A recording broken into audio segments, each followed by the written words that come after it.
प्रणाम भाई लोग। आज हम एगो तथ्य पर बात करे आइल बानी, लेकिन बात कइला से पहले हमरा जीवन में जौन घटित भइल बा ओकर कुछ अंश रउआ सबके बतावल चाहत हई। 12वीं के परीक्षा प्रथम श्रेणी से पास कइला के बाद दिल में ये आइल कि हम गायकी करी। बहुत मान मनोबल कइला के बाद परिवार से अनुमति मिल पावल कि ठीक बा, जा गाओ बजाओ।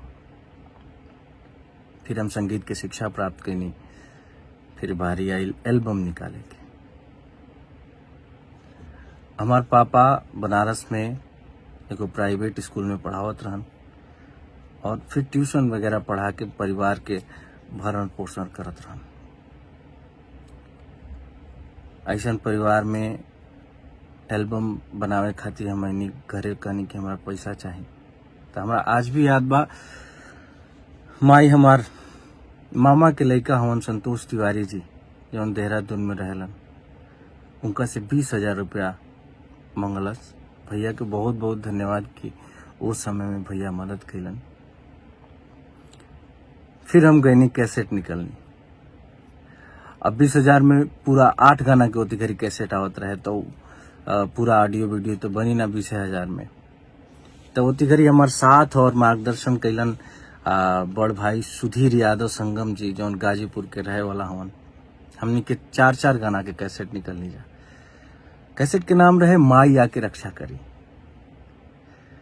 अब कैसेट तो बन गई। अब मास्टर बा हमनी के हाथ में, मगर उती घड़ी कंपनी से और सब कैसेट मंगावे खातिर 35,000 रुपया लागे कैसेट बनवावे खातिर। तो अब वो पैसा हमने फिर रहबे न कैल रहे। फिर हमनी घरे पैसा मांगे खातिर, तो हमरा याद बा भैया, माई हमार जौन घर के खर्चा बर्चा चलावे खातिर पैसा रहे, वो पैसा हमरा के निकाल के देहलस। फिर हम गईनी। अब 35,000 तो रहे ना, हमने फिर बनारसी में लोकले से एगो प्रदीप जी हवन, उनका से कैसेट बनवाई जा। भगवान जाने ओकरा बाद माई हमार घर के खर्चा वर्चा कैसे चलेले हुई। कैसेट बनवा लेनी जा। अब कैसेट के दुकान पर लेके जाई जा तो केहू रखे खातिर तैयारे ना, जे रखे भी तो कहे कि रख दो जा, जब बिचा जाता आके पैसा ले जा। फिर हमने के का करनी जा कि घूम घूम के नवरात्र के टाइम रहे, हर पंडाल पर कैसेट देवे लगनी जा कि ले जा भैया, खाली बजाए जा, पैसा मत दी जा। ई आलम रहे कि एगो पंडाल वाला तो कलस कि हाँ द कैसेट तार बजाई, मगर ओकरा हमरा के खर्चा पर नहीं देवे के पड़ी। कैसेट बांट देनी जा, जितना पैसा लगा रहे सब डूब गई, 1 रुपया ना आयल। फिर हम कौन मुंह लेके घरे आती पैसा मांगे खातिर। फिर हम रहे लगनी हो जे स्टूडियो पे, जौन स्टूडियो से रिकॉर्डिंग भी रहे, गांधी स्टूडियो से। फिर हम मुझे संतोष भैया बहुत प्यार दिलन, मुझे रहे लगनी। राजा भैया उजे रहन, उनका से सीखी, सेवा करी, बहुत कुछ सीखे के मिलल। फिर वैसे ही पैसा वैसा जुगाड़ के एगो और एल्बम निकलनी जा। वैसे ही साझा में, जौन में पवन परदेसी जी भी रहन।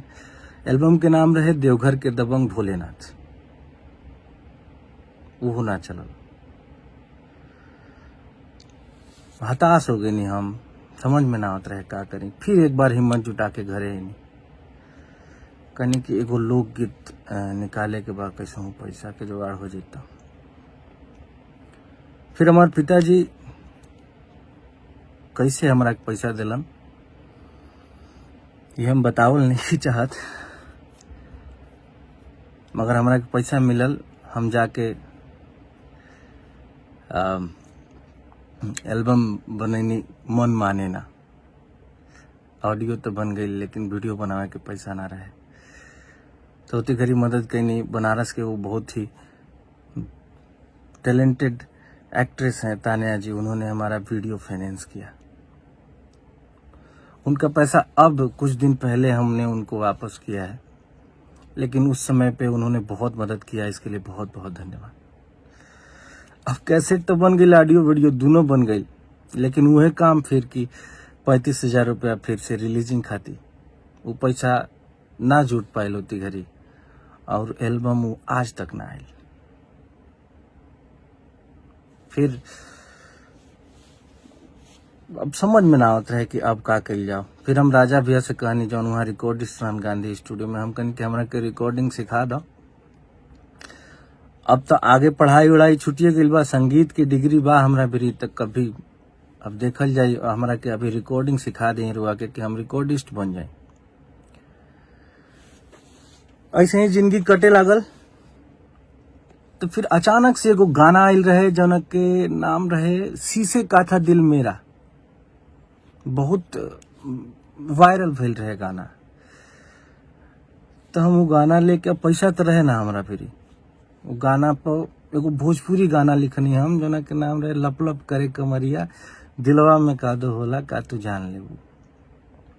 अब इतना लगातार असफलता के बाद लोग ही कहल हमरा से कि बाबू भोजपुरी में अगर नाम करे के बाद तो थोड़ा बहुत अश्लील इन द सेंस कि थोड़ा चटक पटक गाना गावे के पड़ी। हम कहनी ठीक बा। वो गाना लेके गईनी हम। आशीष वर्मा भैया नया स्टूडियो खोले रहन करीब बनारस में तेलियाबाग में। हम गईनी भैया बेरी कहनी कि देखी भैया पैसा हमरा भी नहीं खे, मगर ए पर हम गाना गावल चाहते नहीं। भैया के बहुत बहुत धन्यवाद कि भैया कलन के अरे पैसा कही हो चला गवा तनी। भैया ट्रैक बनैलन, गाना गवैलन हमरा के। गाना अच्छा लागे लागल, का तू जान लेबू का तू परान लेबू। फिर का कहनी हम कि वो तिगरी चिप के जमाना रहे, डाउनलोडिंग सेंटर रहे हर बाजार में। तो हम पेन ड्राइव में गाना लेके हर जगह हर डाउनलोडिंग सेंटर पर घूमे लगनी। और कहीं कि भैया ई केहू भी आई ना तो ओकरा मोबाइल में डाल दे। बहुत जगह हमनी के जाके देनी जा गाना धीरे धीरे रिस्पॉन्स के अच्छा लागे लागल लोग के। लोग धीरे धीरे जाने लागल। वही क्रम में हमार मुलाकात अखिलेश शर्मा जी से भइल, ऋषभ मिश्रा जी से भइल, धीरू यादव जी से भइल। धीरे धीरे लोग बहुत सपोर्ट करी।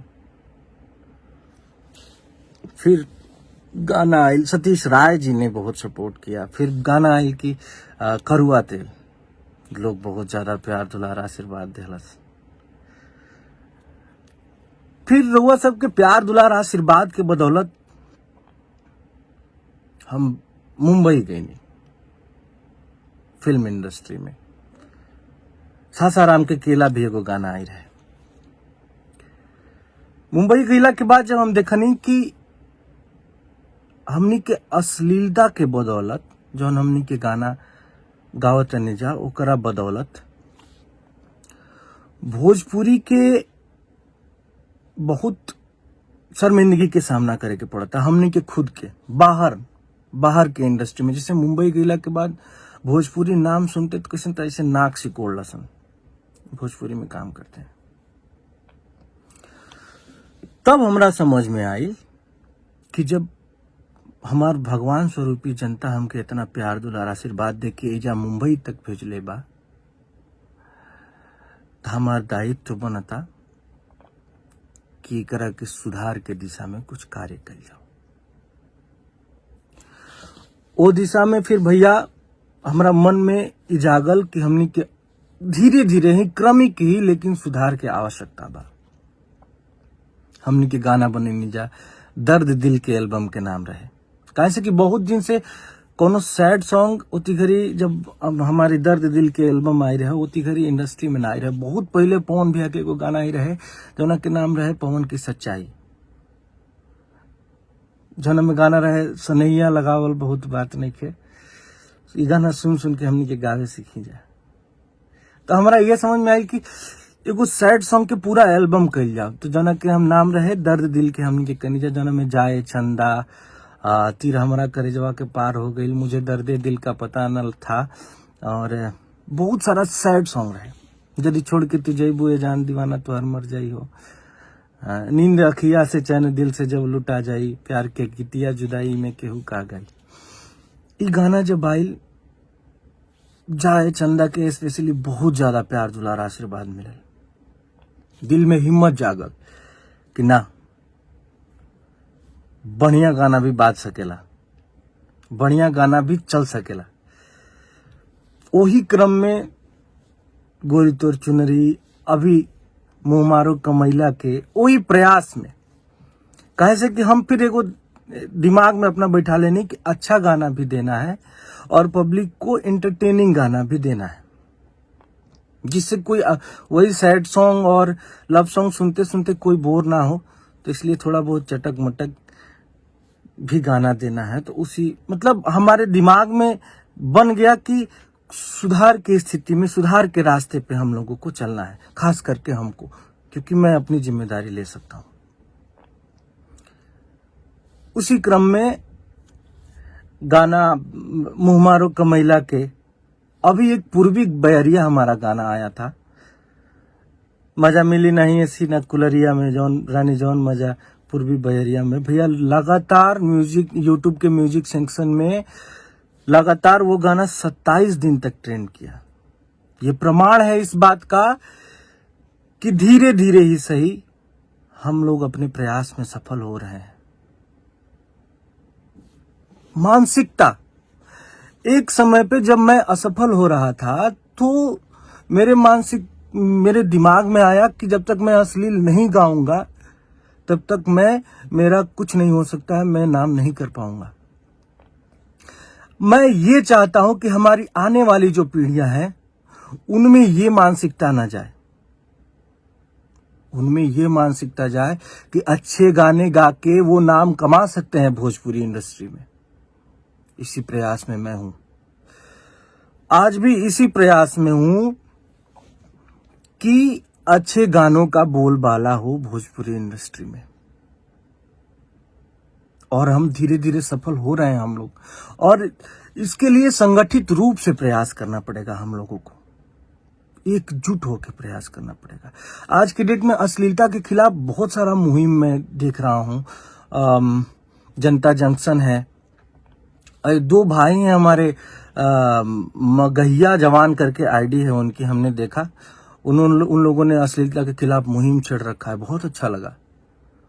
उन भाइयों ने हमारे ऊपर भी वीडियो बनाए हैं, हमारे पुराने गानों को लेके हमें कुछ अपशब्द भी कहे हैं, लेकिन हमें बुरा नहीं लगा, क्योंकि अगर अच्छाई का श्रेय हम लेते हैं तो बुराई की भी जिम्मेदारी हमें लेनी ही पड़ेगी।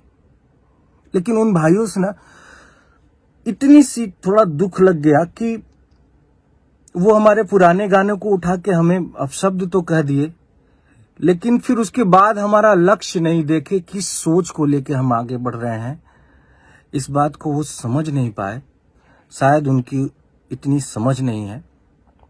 फिर भी मैं अपने भाइयों से, और जो भी अश्लीलता के खिलाफ एक मुहिम छेड़े हुए हैं, उन सभी भाइयों से मैं हाथ जोड़ के एक निवेदन करना चाहूंगा कि अगर आप भोजपुरी के अश्लील गानों के ऊपर वीडियो बनाते हैं, उसके खिलाफ बोलते हैं, तो भोजपुरी में जो अच्छे गाने आते हैं उन्हें भी प्रमोट करिए। क्योंकि आप जो वीडियो बनाते हैं भोजपुरी इंडस्ट्री के बाहर के भी लोग देखते हैं। तो अगर आप सिर्फ और सिर्फ अश्लील गानों का ही वीडियो बनाते रहेंगे तो लोग, बाहर वाले लोग क्या सोचेंगे कि भोजपुरी में सिर्फ और सिर्फ अश्लीलता ही है। तो इसलिए आप लोग से कह रहे हैं कि आप अच्छे गानों का भी वीडियो बनाइए, ताकि लोगों को पता चले कि भोजपुरी में अच्छे गाने भी आते हैं। 2 शब्द मुँह मारो कमैला के लिए भी बोलिए, 2 शब्द पूर्वी बयरिया के लिए भी बोलिए। इतना ही रिक्वेस्ट है।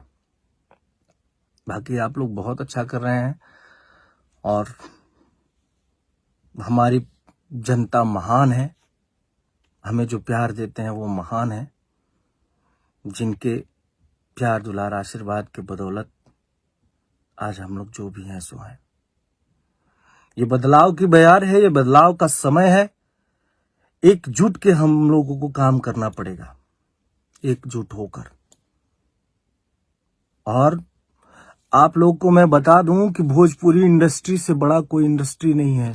नियर अबाउट 38 to 40 करोड़ हम लोगों का पॉपुलेशन है। हम लोग अगर चाह जाएं तो हम लोगों की इंडस्ट्री, हम लोग इसलिए थोड़ी हमारी इंडस्ट्री पीछे है क्योंकि कुछ लोग जो उत्तर प्रदेश और बिहार और झारखंड में रहते हैं, वही लोग उनसे पूछेंगे तो बोलेंगे कि मैं भोजपुरी नहीं सुनता हूं। इसमें दोष हम लोगों का भी है। लेकिन दोष किसका दिया जाए? मैं अपने जो लोकतंत्र का चौथा स्तंभ होता है मीडिया को, मैं और जो भी भाई ऐसे वीडियो बना रहे हैं उन लोगों से ये रिक्वेस्ट करना चाहूंगा कि जो अच्छे गाने आ रहे हैं उनको सभी लोगों तक पहुंचाएं, ताकि लोगों को पता चले कि भोजपुरी में अच्छे गाने भी आ रहे हैं।